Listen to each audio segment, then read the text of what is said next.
Borneo Inspirasi. Selamat siang pemirsa Borneo TV, Anda menyaksikan Borneo Inspirasi siang hari ini. Hadir bersama saya, salah satu pengacara kondang, pengacara yang baru hadir juga di Kalimantan Utara sepertinya. Pengacara muda juga, Bung Son. Ya, selamat siang Bung Son. Selamat siang Bung Nizam. Gimana kabar? Sehat? Sehat, puji Tuhan. Puji Tuhan, sehat. Oke. Bung Son ini merupakan salah satu pengacara yang aktif di wilayah Tanjung Selor ya Bung Son ya. Karena kalau kita melihat mungkin di Borneo Inspirasi kali ini kita akan berdiskusi banyak tentang bagaimana problematika hukum yang terjadi di Kalimantan Utara dan bagaimana seharusnya masyarakat itu menghadapi hukum itu sendiri. Karena kalau kita lihat kasus hukum di Indonesia ini kan beragam Bung Son. Baik dari tindak pidana korupsi, kemudian pidana umum, sengketa lahan, kemudian perampasan hak dan lain sebagainya. Yang tentu ini menjadi juga masyarakat umum tidak mengetahui bagaimana seharusnya menghadapi persoalan hukum itu sendiri. Tapi sebelum kita jauh ke sana, kita mau telisik sedikit sebenarnya. Siapa sebenarnya Bung Son ini? Lahir dan tumbuh berkembang di mana sebenarnya Bung Son ini? Baik, perkenalkan nama saya Boris Alason Butar-Butar, sarjana hukum. Saya itu berasal dari Sumatera Utara. Oke. Saya potong. Berarti dari Sumatera Utara itu langsung ke atau bagaimana kemudian bisa bertempat tinggal? Jadi 2013 saya lulus SMA, lalu kemudian saya melanjutkan ke perguruan tinggi negeri di Fakultas Hukum, salah satu perguruan tinggi negeri yang ada di Kota Semarang. Oke. Lalu kemudian saya di situ pendidikan profesi advokat, ujian profesi advokat, hingga magang, lalu kemudian lanjut tahun 2018 saya ke Jakarta. Oke. Ke Jakarta, hingga kemudian pada 2023 September saya ke Tanjung Selor, Kalimantan Utara. Oke. 2023 September di Tanjung Selor, di Kalimantan Utara. Agenda di tahun 2023 itu apakah hanya dalam agenda menangani kasus Bung Son? Atau memang ada agenda untuk bertempat tinggal di Kaltara ini? Jadi sebenarnya kan pada saat itu, saya itu tidak pernah ada terbersit di pikiran saya untuk tinggal di Tanjung Selor, Kalimantan Utara khususnya. Tujuan saya adalah pada saat itu hanya ingin touring ke Sebatik. Mengendarai sepeda motor ya kan. Lalu kemudian ada suatu momen yang saat saya beristirahat, saya diarahkan ketemu dengan kebetulan dengan orang-orang Batak begitu. Hingga membuat saya kecantol di Tanjung Selor. Jadi prinsip saya merasa tidak ada sesuatu yang kebetulan begitu. Hingga pada saat hari ini saya hadir di sini. Hadir dan bertempat tinggal di Tanjung Selor. Sudah beristri Bung Son? Belum ya. Sepertinya ke depan akan punya istri orang Tanjung Selor nih sepertinya nih, akan kecantol orang Tanjung Selor ya. Ya, nanti kita lihat. Nanti dilihat ya. Berarti Bung Son orang Sumatera. Benar, Sumatera Utara. Sumatera Utara terkesan karakternya keras. Ya, sedikit keras menghadapi kemudian wilayah Kalimantan Utara. Terus bagaimana kemudian Bung Son ini coba beradaptasi dengan lingkungan paling tidak? Jadi sebenarnya ketika saya beradaptasi di sini, saya melihat di sini ada culture shock-nya, di sini adem ayem gitu ya. Adem ayem dalam artian ketika ada proses-proses yang tidak sesuai baik di bidang hukum atau kebijakan pejabat atau bahkan yang sering disalahgunakan oleh pemerintah setempat, itu di sini masyarakatnya adem ayem gitu. Oke, dan mungkin itulah yang menjadi karakteristik untuk untuk masyarakat Kalimantan Utara sendiri, adem ayem. Kita bisa artikan dua adem ayemnya, apakah benar-benar adem atau sama sekali tidak mengetahui persoalan itu karena mungkin takut berhadapan dengan hukum. Baik. Jadi gimana? Jadi sebenarnya menurut saya mengenai tindakan seperti itu adem ayem ini, satu saya lihat sih sikap apatisnya masyarakat itu untuk misalnya akses keadilan, akses diperlakukan sama di hadapan hukum, akses keterbukaan publik dan transparansi, itu jelas saya lihat. Jadi masyarakat itu masih apatis dan cenderung tidak melek hukum. Artinya mereka sangat-sangat diam gitu Oke. dan tidak mau berkembang. Makanya saya berharap dengan hadirnya saya di sini, saya akan berupaya untuk memberikan edukasi hukum dan akses keadilan bagi masyarakat, apalagi masyarakat rendah gitu. Oke, Gitu oke. sih, Bung. Karena kan kadang juga ada stigma juga yang tertanam di masyarakat, khususnya di kita di wilayah Kalimantan Utara, untuk berhadapan dengan salah satu kasus hukum misalnya, ketika ada masyarakat yang terlibat dalam satu persoalan hukum, untuk nyewa pengacara tuh biayanya cukup mahal. Mahalnya dalam tanda kutip bukan mahal biasa saja, mahal banget. Nah, ini Bung Son menanggapi itu seperti apa sebenarnya, stigma itu? Apakah hal itu memang terjadi sebenarnya di dunia beracara ini? Jadi benar apa adanya. Tapi masyarakat umum juga, khususnya di Kota Bulungan, saya sudah bikin slogan untuk konsultasi hukum secara gratis dan bantuan hukum secara gratis bagi masyarakat yang tidak mampu. Oke. Artinya masyarakat juga harus paham, advokat itu tidak boleh menolak perkara apabila alasannya hanya karena tidak mampu. Oke. Nah, jadi untuk jasa penanganan perkara itu sendiri di advokat ada satu itu secara profesional. Nah, profesional ini dinilai dari berdasarkan honorium, jasa operasional dan lain sebagainya, akomodasi. Nah, itu yang secara profesional. Yang kedua adalah prodeo. Prodeo itu diberikan kepada lembaga bantuan hukum yang telah diakreditasi oleh Kemenkumham melalui BPHN, nanti akan disalurkan dana dan mengikuti syarat-syarat dan ketentuan yang ditentukan oleh Kemenkumham sendiri. Oke. Lalu yang ketiga adalah pro bono. Pro bono ini adalah bantuan hukum cuma-cuma. Oke. Artinya pengacara juga harus memperhatikan kliennya atau calon-calon klien, kalau apabila memang dianggap patut untuk dibantu, untuk diperjuangkan hak dan kepentingan hukumnya, maka dia berhak juga menerima bantuan pro bono tersebut, bantuan secara cuma-cuma. Jadi pengacara juga artinya nothing tulus saja, jangan mengharapkan materi semata, begitu. Oke. Begitu. Oke, artinya itulah kemudian bisa dikatakan dogma, bukan juga dogma ya, Bung Son ya, terkait itu ya. Terkait tiga tadi itu bukan juga bisa dikatakan sebagai sebuah doktrin dan dogma ya. Sebenarnya itu bukan doktrin. Jadi itulah kejadian yang real, nyata di masyarakat ini itu. Ya. Jadi ada 3 dia bagiannya. Dia pertama profesional, prodeo, lalu kemudian pro bono. Artinya, tapi walaupun begitu saya tetap apakah 3 poin ini, profesional, kemudian prodeo dan pro bono itu, apakah 3 item ini kemudian berlaku untuk seluruh pengacara di Indonesia? Benar, itu berlaku kepada setiap advokat. Harusnya dia yang ketika dia berkecimpung atau menihatkan hatinya untuk berprofesi sebagai advokat itu tahu. Tapi kita harus paham keadaan sekarang ini. Banyak juga advokat yang tidak mau membuat atau memberikan hatinya untuk memperjuangkan hak dan kepentingan masyarakat yang tidak mampu. Artinya banyak juga orang yang datang ketika dia tahu tidak mampu, bisa jadi dia mengindarkannya banyak kan alasan. Alasannya misalnya saya lagi ada kasus lain, atau saya tidak punya kapabilitas untuk atau kompetensi untuk menangani perkara itu. Itu kan alasan-alasan klasik ya. Dibagi kalangan kami seperti itu. Banyak juga. Oke. Sebelum kita jauh membahas terkait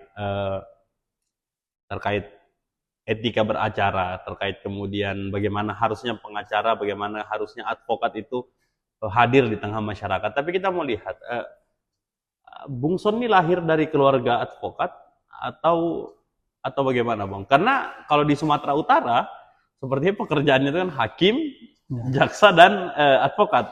Baik, terima kasih. Ini apa di sana tuh sepertinya rata-rata advokat, pengacara itu kan hadir dari wilayah Sumatera Utara itu. Nah, apakah Bung Son juga sebenarnya memang lahir dari keluarga pengacara sehingga tertarik di dunia pengacara ini? Jadi kalau mengenai background keluarga, saya dari keluarga yang biasa-biasa saja. Hingga saya juga sedikit cerita, saya tidak pernah bermimpi atau bercita-cita untuk menjadi seorang advokat. Karena pada saat saya SMA, saya itu sebenarnya pertama waktu saya remaja masih SMP, saya itu bercita-cita ingin menjadi tentara nasional Indonesia. Lalu kemudian setelah saya masuk di jenjang sekolah menengah atas, saya sadar dengan fisik saya yang kecil begini, saya tidak akan bisa untuk ke sana. Lalu kemudian saya bercita-cita untuk menjadi seorang hakim. Begitu. Hingga kemudian saya memutuskan untuk kuliah di Fakultas Hukum. Oke, berarti sudah bercita-cita sejak dulu. Siapa yang menginspirasi Bung Son nih sampai punya cita-cita mau jadi hakim? Jadi untuk menginspirasi saya mengenai niat jadi hakim itu adalah dengan adanya problematika yang menimpa keluarga kami. Lalu kemudian saya terinspirasi dengan seorang hakim yang bernama Bismar Siregar. Nanti masyarakat bisa profiling itu, bisa dicek itu siapa itu Bismar Siregar. Oke. Oh, di usia berapa kemudian keluarga berhadapan dengan persoalan hukum itu? Bung Son itu sudah di usia berapa? Di saat itu saya sudah masuk di kelas 1 SMA. Oh, sudah mulai mengerti ya, sudah mulai paham, kemudian merasa mungkin pada saat itu terasa terintimidasi secara hukum. Ya, sangat benar sekali. Hadirlah kemudian perasaan bahwa saya harus menjadi hakim, biar saya bisa. Oke. Berarti memang lurus aja setelah Bung Son kuliah di salah satu perguruan tinggi di Semarang ya. Di Fakultas Hukum salah satu perguruan tinggi negeri di Semarang. Kemudian setelah lulus touring ke Tarakan ya, agenda touring atau memang sudah lama? Jadi sembari lulus kan tahun 2017 saya ikut pertama kali ikut tes Cakim. Lalu kemudian untuk sembari proses persiapan Cakim itu saya kan di situ pada saat itu ada pembukaan pendidikan khusus profesi advokat. Jadi saya sembari menyelam yang ambil peluang lah. Sembari dari situ, nah lalu kemudian saya ambil Cakim itu di 2017 saya gagal. Hingga saat itu saya gagal, saya sembari magang di kantor advokat. Hingga kemudian setelah saya menjalani proses magang di kantor advokat, lalu dari kantor A ke B segala macam, hingga membuat saya, wah kayaknya saya nggak cocok deh jadi hakim. Cocoknya jadi advokat. Nggak bebas, nggak ini segala macam. Banyak ininya kan unsur-unsur politik di dalamnya juga ada. Jadi itu yang membuat saya jadi udah terusin aja jadi advokat gitu. Ini apakah minder karena sadar akan kemampuan atau memang setelah melalui proses sepertinya cukup ribet prosesnya sehingga sepertinya saya berhenti saja, stopkan mimpi jadi hakim ini. Jadi sebenarnya bukan masalah minder ya, kita siap diadu secara kompetensi maupun dan sebagainya. Saya itu merasa, diri saya ini tidak bisa di hakim. Atau PNS yang lain tidak bisa, karena saya merasa di diri saya itu ada sifat-sifat vokal. Ada saatnya saya ini vokal, tidak bisa dikontrol oleh apapun. Jadi saya merasa saya punya kebebasan dan punya kehidupan itu di profesi saya yang saat ini. Di advokat itu akhirnya sampai hari ini menikmati hidup sebagai seorang advokat, menikmati Bung Son ya. Sekalipun memang kadang di beberapa masyarakat itu kan punya stigma yang negatif juga terhadap advokat, bayarannya mahal dan lain sebagainya, tapi menikmati. Jadi kalau boleh cerita kemudian pertama kali di Kalimantan Utara, saat itu menangani kasus apa, Bung Son? Jadi begini, pertama kali saya di Tanjung Selor itu saya sebenarnya nggak terlalu minat, terlalu ingin bekerja di sini, cuman kan sebagai window shopping saya berjalan-jalan, saya lihat Google Maps, saya cek itu rekan-rekan sejawat. Lalu kemudian saya ke kantor A, ke kantor B. Lalu kemudian ada yang mereferensikan, coba ke pengadilan negeri, di situ ada pos bantuan hukum. Lalu kemudian di situ saya bertemu dengan rekan sejawat. Nah, di situ sharing-sharing, lalu kemudian saya ditodong, ditantang, diberikan tanggung jawab, diberikanlah kostum, seragam pos bantuan hukum Pengadilan Negeri Tanjung Selor. Kalau memang ini dikasih, nah sebagai jiwa saya yang pantang ditantang ini, artinya besoknya saya langsung datang lagi ke situ. Jadi saya ingin lihat dulu culture shocknya bagaimana di sini, mengenai minat masyarakat untuk mendapatkan akses keadilan itu bagaimana di sini. Hingga saya paham sampai di sini. Akhirnya kasus pertama kali ini belum terjawab ini. Kasus pertama kali yang ditangani apa? Nah, kasus pertama kali itu adalah di sini kan di pos bantuan hukum Pengadilan Negeri Tanjung Selor ini kan ada sebuah lembaga kajian bantuan hukum di sana yang bermitra dengan Pengadilan Negeri Tanjung Selor. Di sana diberikan sebuah ruangan kan. Lalu kemudian ini kan untuk memfasilitasi setiap orang yang 5 tahun, yang diancam 5 tahun atau lebih, yang tidak mampu untuk membayar pengacara, maka ketua pengadilan melalui majelis hakim dalam perkara aku akan menunjuk pos bantuan hukum. Nah, di situ di pos bantuan hukum itu terdiri dari beberapa pengacara, Bang. Oke. Lalu kemudian perkara yang kami tangani itu baik itu kekerasan seksual maupun itu narkotika. Karena itu kan kita harus garis bawahi ancaman 5 tahun ke atas. Apakah berarti sekarang masih di PN, masih di pos bantuan hukum itu? Untuk saat ini masih. Saya di situ masih salah satu anggota advokat yang bertugas di sana di pos bantuan hukum Pengadilan Negeri Tanjung Selor. Oke. Artinya kasusnya diberikan bagi siapapun yang kemudian menjalani proses persidangan yang masa hukumannya 5 tahun ke atas. Diancam 5 Ancamannya 5 tahun ke atas.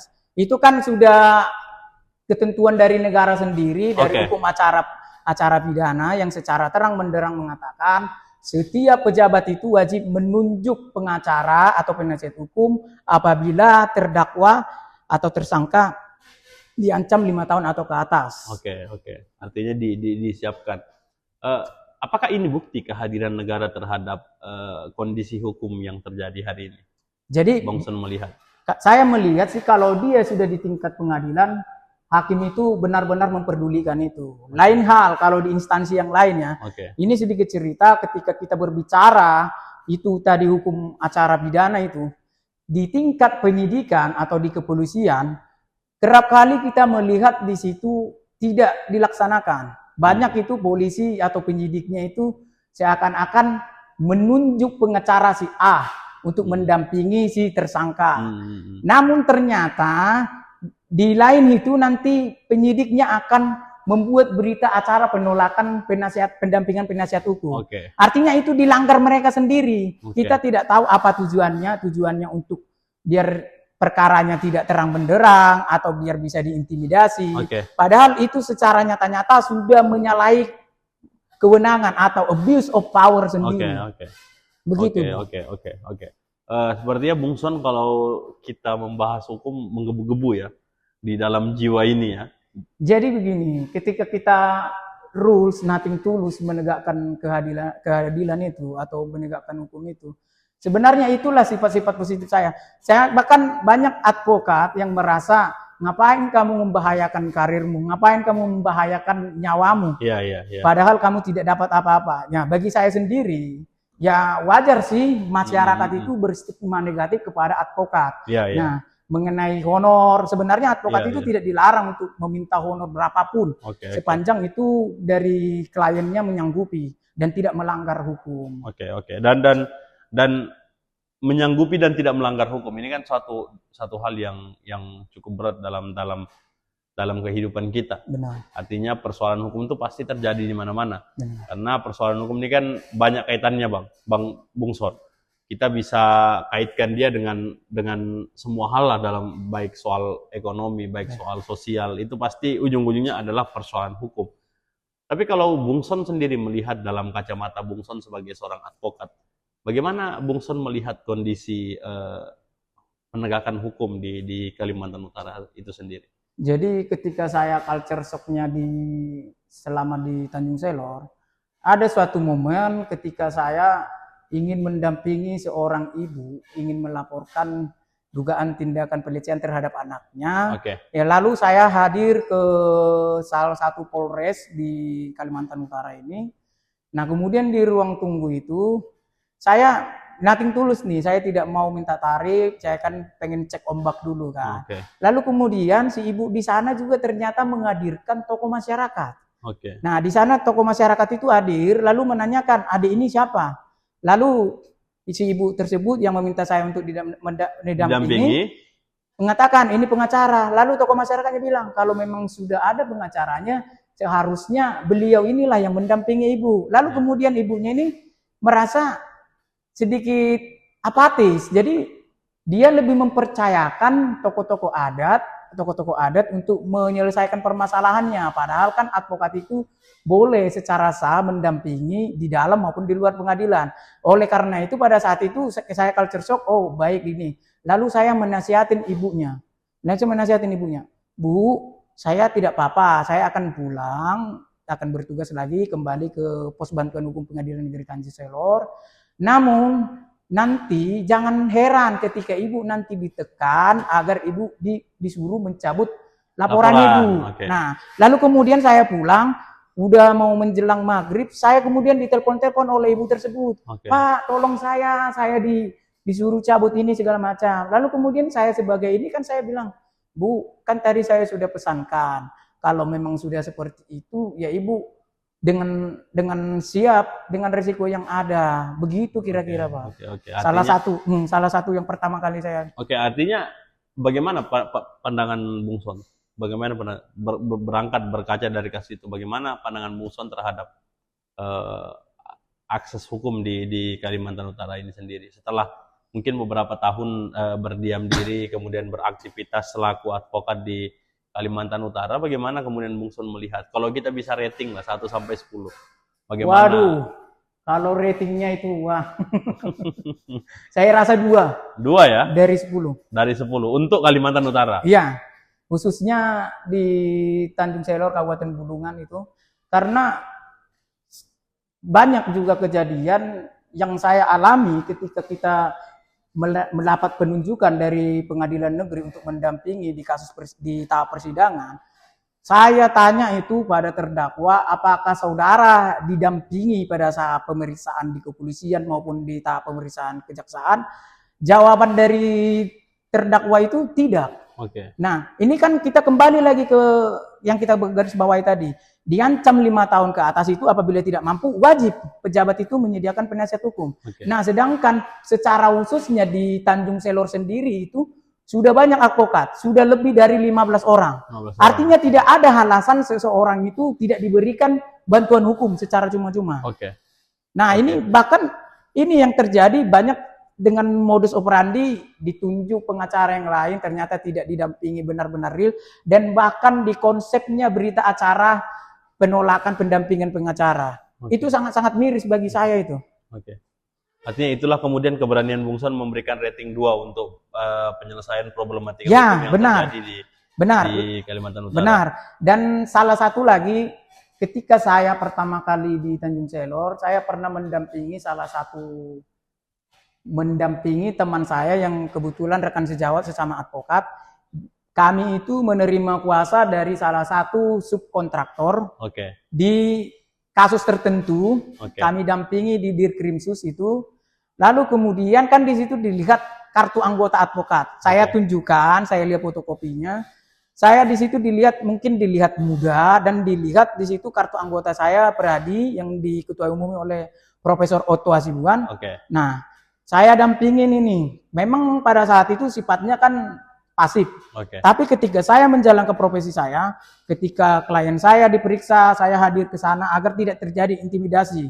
Dan bahkan ketika penyerahan berkas-berkas tertentu, saya cek dulu, ini benar nggak benar. Ketika dari ruangan ini dipindah ke ruangan sana, saya langsung cepat mengikuti klien saya. Oke. Nah, itu kan membuat penyidik di sana merasa terkesan bagaimana tidak leluasa. Hingga kemudian setelah pulang dari situ, dugaan kuatnya adalah saya seakan-akan diragukan sebagai advokat. Nah, itu benaran advokat kah itu? Masih muda. Masa dia dari Jakarta? Masa dia anggota Profesor Otto Hasibuan? Kan begitu. Kami tahunya itu dari salah satu kontraktor yang lain. Hingga kemudian kami itu tidak pernah lagi dilibatkan untuk mendampingi klien kami tersebut. Oke. Nah, dari situ saya paham. Oh, ini caranya masih cara-cara kampungan begitu. Oke. Dan sepertinya ke depan apakah persoalan yang serupa juga akan terus terjadi di Kaltara ini kalau Bung Son melihat, atau perlahan masyarakat sudah mulai paham terkait bagaimana mekanisme hukum ini berjalan? Jadi harapannya saya sih tetap harus due process of law, hak dan kepentingan hukum masyarakat itu harus benar-benar diberikan aksesnya ya. Jadi saya juga berharap harkat martabat rekan-rekan sejawat advokat itu juga diangkat, jangan dijatuhkan. Kenapa saya berani agak vokal mengenai ini? Karena ketika seseorang itu ditunjuk pura-pura menjadi penasihat hukumnya ternyata tidak didampingi, itu kan merendahkan advokat itu sendiri. Bahkan ketika saya menduga nih, ketika seseorang advokat itu ditunjuk untuk mendampingi di pihak kepolisian, katakanlah di Polresta Bulungan, itu akan diberikan operasional 500.000. Dan itu kan berapa kali. Dan saya mendapatkan informasi dari yang lain, bahkan yang 500.000 itu pun bisa jadi dipotong. Saya nggak tahu. Ini agak-agak ngeri kalau kita bahas. Kemudian kita membuka semua persoalan hukum. Tapi tadi Bung Son dengan rate 2/10 dari total, kita bisa bilang penyelesaian, enggak Bung Son? Namanya penyelesaian atau sengketa hukum yang terjadi di Kalimantan Utara. Ke depan apa harapannya Bung Son terhadap proses penegakan hukum yang terjadi di Kaltara, baik advokat, baik dari masyarakatnya, dan baik dari pihak kemudian yang punya kapasitas di persoalan hukum itu sendiri? Ada enggak harapannya? Jadi pertama, sebelum kita menyampaikan harapan, pertama untuk sampai ke situ goalnya itu, saya berharap kepada masyarakat, teman-teman sejawat, saya berharap ada jiwa untuk vokalnya, untuk memperjuangkan hak-hak dan kepentingan masyarakat itu sendiri. Jadi masyarakat juga harus paham, ada haknya yang dilanggar, silahkan laporkan kepada pihak yang berwajib di atasnya. Kemudian advokat juga laporkan. Justru saya di sini di Tanjung Selor, saya ketemu sama advokat itu ada yang masih muda yang berani melaporkan oknum-oknum, baik itu di tingkat kepolisian maupun dari kehakiman. Saya sangat salut itu, karena dengan begitu juga mengangkat harkat martabat dari klien kita dan advokat itu sendiri. Ini saya menilai bukan secara personel ya, bukan. Kenapa saya menggunakan rating angka 2 itu? Karena ada beberapa juga penyidik yang benar-benar mengakomodir itu, benar-benar menunjuk. Kami bahkan ketika kami pernah ditunjuk oleh beberapa penyidik minta tolong bantu, kami itu dengan nothing tulus ya kami datang hadir. Kami tidak pernah mengharapkan yang katanya 500.000 dan lain sebagainya. Ketika memang penyidik itu baik ya, benar tegak lurus, kami jalani. Tapi dengan catatan kami tidak bisa dengan semuanya. Semua perkara ini nggak bisa, karena kami sudah mempunyai tanggung jawab moral juga untuk mengisi pos bantuan hukum Pengadilan Negeri Tanjung Selor. Begitu, Bung. Oke. Terima kasih Bung Son sudah mau diskusi sama kita di Borneo Inspirasi pagi hari ini, cukup keras dan semoga seperti pepatah hukum itu sendiri, bahwa tegakkan hukum sekalipun langit runtuh ya. Semoga hal itu juga bisa terjadi di Kalimantan Utara, bagaimana kemudian keadilan hukum itu bisa dirasakan oleh seluruh masyarakat di berbagai lapisan, dari yang terendah sampai yang tertinggi. Begitu mungkin harapan kita untuk persoalan hukum yang terjadi. Terima kasih sekali lagi Bung Son sudah mau berdiskusi sama kita di siang hari ini di Borneo Inspirasi. Saya Nizam dan seluruh kru yang bertugas pamit undur diri. Assalamualaikum warahmatullahi wabarakatuh.